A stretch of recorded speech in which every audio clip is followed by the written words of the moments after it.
is Joy Harrington. I am your host. And a few weeks ago, I did a reel that broke the internet.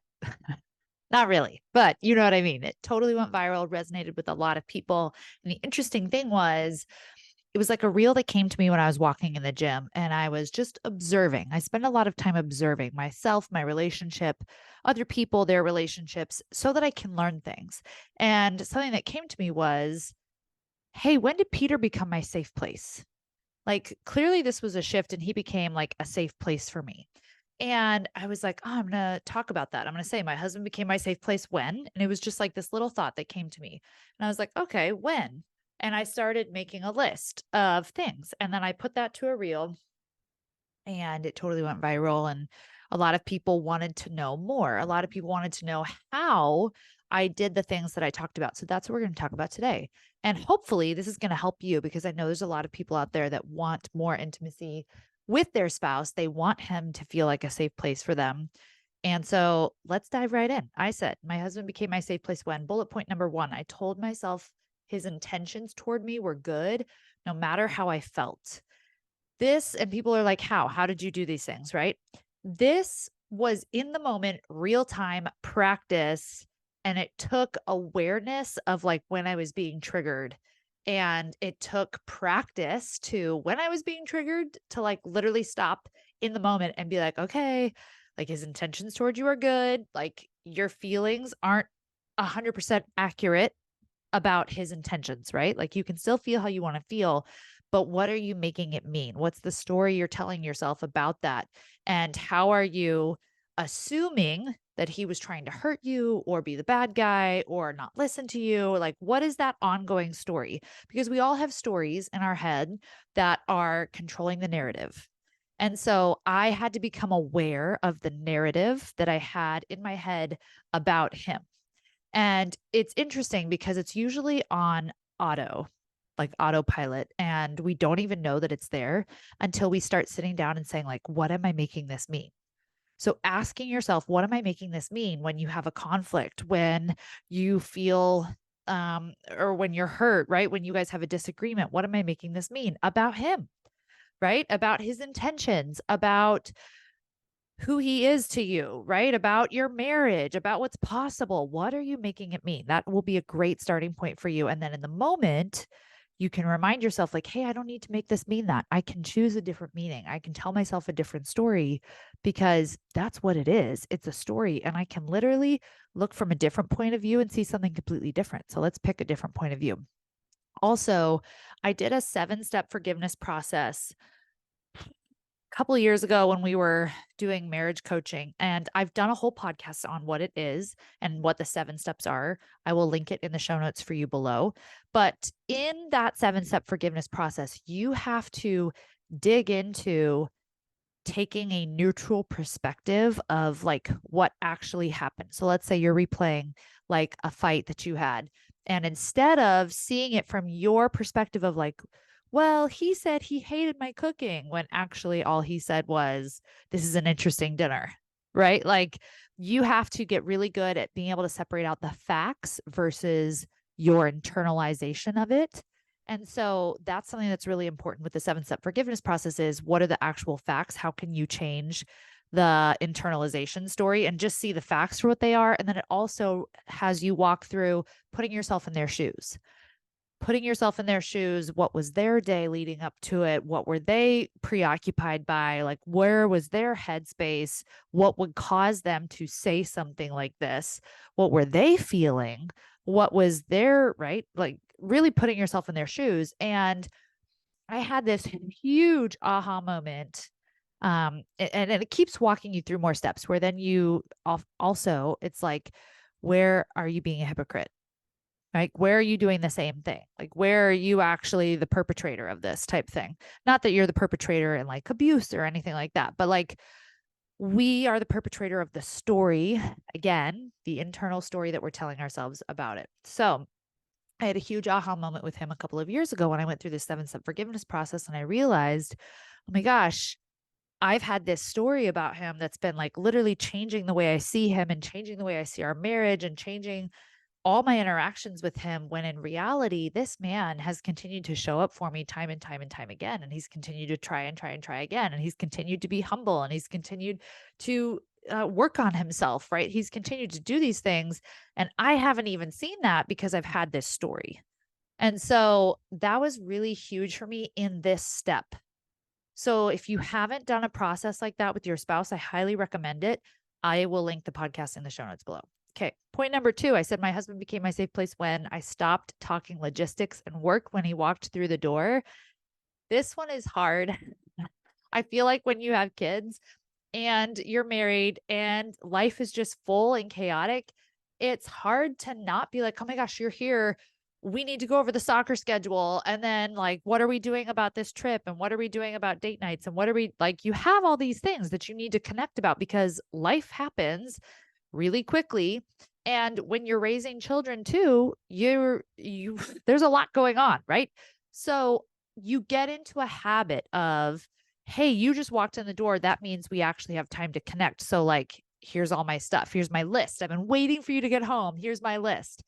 And that's not bad. Like, we do need time to go over those things, but it didn't foster the relationship of husband and wife. It fostered a relationship of like, you're here, here's my checklist, almost like a work type relationship, right? And so this is still something that I'm working on.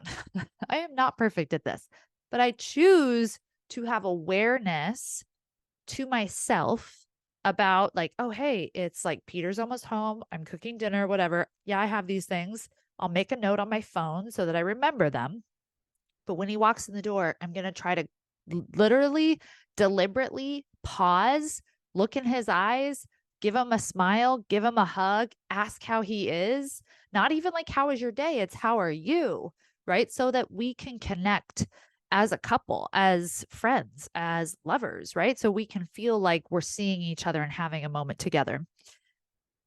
This is a big nervous system regulation thing, I also feel like. So, regulating your nervous system is a lot of the body work that I talk about, specifically in releasing emotions that are stored in your body. When we don't process our emotions out of our body physically, and we just talk about them, they stay stored and stagnant in our body. And so when things happen, those old emotions get triggered. That's what a trigger is. It's literally triggering things that are stuck in your body. And so if you haven't processed things and you have a lot of things stored in your body, you're going to be far more easily triggered. You're going to feel far more on edge. You're going to have anxiety. It's going to be hard to sleep. And when I did a lot of work on my nervous system, on my body, and releasing things from my body, became this really calm person. And it's not that I was trying to be calm, it's that I felt peaceful. Like, I didn't have the constant, like, okay, gotta go, next thing, next thing, next thing. I didn't have that feeling anymore. I was like, wow, I'm totally calm. And so that helped me in being able to, when he walked in the door, be like, hey, how are you? And like actually have a moment, because I wasn't feeling this constant, like, next, gotta go. Like, I'm constantly running and running and running because of my nervous system. So if you haven't worked on your nervous system, that's what the resentment trap is. I'll talk about that later, but it's the course that I made that literally deals with your body and healing stuff and releasing stuff from your body. Because without releasing stuff from your body, you can do all the head work, but it's going to be really, really hard, because then you're just going to be modifying behavior instead of actually feeling different. So I will never forget sitting in a doctor's office, asking her what was wrong with me. And she said, and I'm 35 at the time, right? She's like, well, you could just be in perimenopause. Like, you could be premenopausal. And I'm like, at 35? No, thank you. I will go find somebody else. And ironically, I was there seeing her because I had a whole bunch of health issues. And one of them, when she was asking me, was my libido. And I was like, oh my gosh, I don't have one. Like, I realized at that time that I didn't really have it, that spark was gone. And it was actually at the beginning of my journey into really reclaiming not just my health, but my marriage. It's right before we hired a coach and we started really working on things. And I really began healing my body and doing a lot of processing things through my body. Since that time, my marriage has completely turned around and we're living a completely different story. And I've created the resentment trap. It's a 5-module course that helps you physically process things out of your body, but not just physically process things out of your body, It also helps you identify where the patterns are, identify where you want to flip things and change things so that this doesn't keep being part of your story. If you use code pay in full, you get 111 off the price when you pay in full. The link is in the show notes. You can literally just scroll down while you're listening. But this is a course that once you buy, you have access to for life. I'm regularly adding to it. In fact, when I first started, it was only 3 modules. Now it's 5. And you get access to those new modules as they come. Plus, there's a Facebook group with other peers where you can ask questions and get answers, meet other women that are doing the same thing. But it's my way of paying it forward to other women that really want to turn things around in their marriage, but also really just reclaim their libido and claim their health. So you can scroll down. The link is in the show notes. Would love to see you in the course. Okay. This is also a masculine feminine dynamics thing too. P.S. The not talking logistics when he walked through the front door. So let's see if you can relate. I know you can relate because we talked about like, oh, I have this list when you walk through the door. We also have been in masculine mode because we're the ones having to take charge and get everything done, right? So we're very much in like, I'm handling it mode. So when we walk in the door, what we really want from them is for them to take over. And sometimes we're irritated at them because we know that's what we want, but we're also kind of challenging them to be like, can you actually take over? Or do I need to still have this type thing? And so we'll kind of test them when they walk in the door. And this was huge for me, especially with traveling. When Peter would travel and we were trying to like reintegrate, I would be super like irritated when he walked in the door because what I wanted him to do was walk in the door and be like, I'm here. You're getting in the bath. I'm taking over. I'm cooking the dinner. I have the kids. Go relax right now. I don't want to tell you again type thing. Right. And so I had to have awareness to the fact that that's what I wanted and needed. And I had to have conversations with him about it. And he also had to recognize, oh, yeah, that's us getting back into those roles, right? Like masculine, feminine roles. That's what's going to make her feel safe and seen and all of the things. Right. So some of that, when they come through the door, not talking logistics, is hey, let's have a conversation about this. Let me explain to you like how this works as far as masculine and feminine dynamics goes and like where I'm at and why I tend to do this when you walk in the door. But number 2, it's you going, oh, I can choose to soften and slide into my feminine anyways, and then ask him for help or to take over after we have that connection.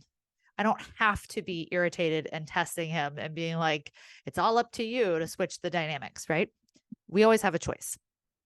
Okay, point number 3, I actively healed the walls of resentment in me. This one I've talked about online, and I have a whole course that I created just to help women do this because this was huge for me. And this was a huge part of the work that I did when we did marriage coaching for the last couple of years was body work. It's literally getting into your body and releasing all of the crap that's stored in your body. So what most people don't understand is every time an emotion comes in, what we want to do is have it go back out so that our state of being is clean, right? Like our energy is clean, our mind is clean, right? Like all of that is clean. And you know what I'm talking about because you know when you don't feel clean. You know when you feel like you have stuff hanging on to you. It's why we get anxiety. It's why we can't sleep. It's why we keep replaying things over and over and over in our mind. That's because it's still there. It's still lingering. And your body is like, hey, we need to process this. And so it'll keep bringing it back to your attention so that it can actually process. So you have to learn how to process it out of your physical body because we think just acknowledging it or talking about it will do the trick, but that's not true because the emotion is felt. It's not thought, it's felt. So the way out is to express it out through your body. So there's a variety of ways you can do this, and they're all in the resentment trap, but I used breath work and body work. There are different practices, anger release exercises, things that I've done and continue to do that really help work with kicking it back out of your body when an emotion comes in. Because there's nothing wrong with emotions. They're not good or bad. We're meant to feel them. We are feeling beings. What we want to know is how to let them back out. So they come in, we want to let them back out. And we're going to be in this constant flow of in, out, in, out. And that's how we can stay calm. That's how we can have a clear nervous system. That's how we can stop projecting and assuming and all of those stories that are running the show because we're a lot more clean with all of it, with our mental stories and filters and assumptions and projections, right? We're healing all of that. So if you're interested in that, I will link the resentment trap for you below. It's an amazing course. It's 5 modules. It gives you all of these practices and walks you through them. You have them for life. You can keep doing them over and over and over again. I do them over and over and over again. And I teach my kids how to do some of these things as well so that they can already be practicing them. Man, I wish I would have grown up that way. I wouldn't have had a lot of the work that I've had to do now to like release stuff from, 30 years ago. So anyways, I will link it in the show notes below. Use code PAYINFULL to get $111 off the price when you pay in full, which is amazing. You get access to it for life. If I continue to add to it, which I definitely have, you still get access to the new stuff as well. Okay, point number 4, I changed and softened my body language toward him.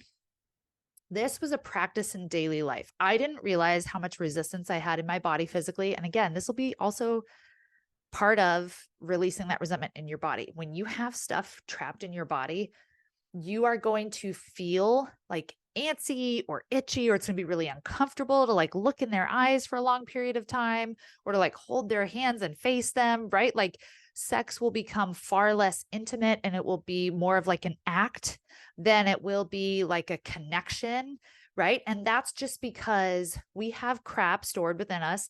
And so we now have glass walls. And I was that girl for years and years and years where people were like, I just feel like you're closed off. And it frustrated the heck out of me because I was like, I don't know what you're talking about. And I don't know how to heal it. I don't know how to change it. I don't know how to be different. Well, it's called, I had stuff stored in my body. And so when I started literally practicing taking his hands and looking in his eyes and having a conversation, I would get very uncomfortable. I would start laughing. I would be uncomfortable. Like I would want to squirm or look away. I was like, oh, like this is so weird. Like, why is this so weird? But back when we were dating, it wasn't weird, right? Back when you first met, it wasn't weird. It becomes weird when you have crap stored up inside of you and you now have walls stored up inside of you. You don't feel safe. Right. So again, going back to like releasing all of that out of your body is what will really help with that. But also when you're practicing in daily life, have a meta conversation about what is going on. So you get to look at them, look in their eyes, put your hands in their hands. And if you're uncomfortable, say that. Say like, oh my gosh, this is really hard for me. And I want to keep working at it. And like, it's not about you, it's about me, but like, I'm feeling this, right? Like you can always have a meta conversation about that, which is part of number 5, which bullet point number 5 was, I let him see my inner child and didn't lash out defensively. This one was painfully hard, very much like the holding his hands and looking in his eyes felt weird and hard. This one was hard too, because I didn't realize when it was happening. Like for years and years, I didn't realize when my inner child was getting triggered. And then I would get like angry and like lash out at him. I didn't know that was what was going on. So it took self-awareness and just practice, right? So this goes back to bullet point number 1. When something happens and you say, what am I making this mean? Where is this coming from? Like what's actually going on with me? Get curious about it. It will help you realize like, oh my gosh, this is my 8-year-old. This is 8-year-old Joy coming out because she's feeling the exact same way. If you're feeling the exact same way you felt during an instance when you were 8, it's probably your inner child getting triggered. And we do a lot of inner child work in the resentment trap as well. But it really took awareness of being like, oh, hey, this is what's happening. This is what's going on with me. So you can always pause when you're feeling triggered and get curious with yourself and be like, wait, what's actually going on? When's the first time I felt this way? Is this a familiar feeling, right? Start digging through all of that. And then I had to literally tell myself, like, he is not your mom and dad. Like, he is not going to use this against you. He's not going to hold it against you. He is not going to give you a harsh punishment, right? Like, he is not them. And so I had to practice letting him see instead of just getting angry and like picking a fight. I had to practice being like, hey, I'm actually like, this is my 8-year-old getting really triggered right now. And I feel angry, but I know it's that she's actually really sad and scared. And like this old story is coming up for me and I'm seeing this the same way. I'm hearing this the same way. This is what I'm hearing in this conversation. And it's not because of you. It's because this is what I felt as an 8-year-old. Right. And it took painful practice, which was uncomfortable, but completely worth it.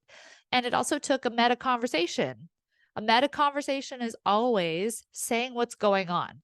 If you don't know what's going on, you just say, I don't know what's going on, right? It's having a conversation about what's actually happening. So you can say, I don't actually know what this is, but I feel like this might be something from a long time ago and I want to sift through it. Or, hey, I'm really struggling not to just lash out at you right now. It's probably my own trigger, but I don't know. I haven't dug through it yet, right? Like you can have a conversation about what's going on, because the more we can just communicate and share what's going on, the better off we're going to be in connecting with them. And then number 6, I truly loved and accepted him for him without trying to change him. Man, the 7-step forgiveness process really helped with this as well, because I saw how he had been showing up and who he had been outside of my lens. I had had a crappy lens up until that point, and I had had stories running the show that were telling me who he was, that were not true, that were not accurate. So that definitely helped. I highly recommend it. But then I had to choose to see him with fresh eyes, to see him with a fresh story, to see everything I appreciated about him rather than the things I was irritated by. And some of that was distance and exposure to what was out there. I talked about how we were separated and neither of us ended up dating someone else. People have asked me this before. Neither one of us dated someone else when we were separated. However, we did both get onto dating apps and just like looked at what was out there. And when I was just looking at what was out there, I was like, oh, wow. Oh, okay. Like it was good perspective for me to see him and to realize what was out there and to realize how great I truly had it, right? And how great of a person he was and how much work he had done on himself. But honestly, when I worked through my own stuff in my body and I relaxed and I became calm and I became healed and I became enough, I was able to really see him as enough, because they're always a mirror to us, right? Of ourselves. And so then I was able to see him as enough. He became enough. And the ironic thing is, once he became enough and I was able to just like let it go of like, oh, I need you to change and this or that, that's when he changed. Isn't that always how it happens? It's like once he became enough for me, that's when he really like stepped into his own and became this like great man. Not that he wasn't great before, but he really became like the next level version of him, the version of him that people know now and see. And they're like, oh my gosh, you've changed so much, which people literally tell him that. That's what he needed, right? He needed to be appreciated. He needed to be loved. He needed to be accepted for who he was. No one changes when they feel like someone is pressuring them to. They change when they feel truly accepted and seen and loved, because that's when they want to rise up. They want to rise up and become better.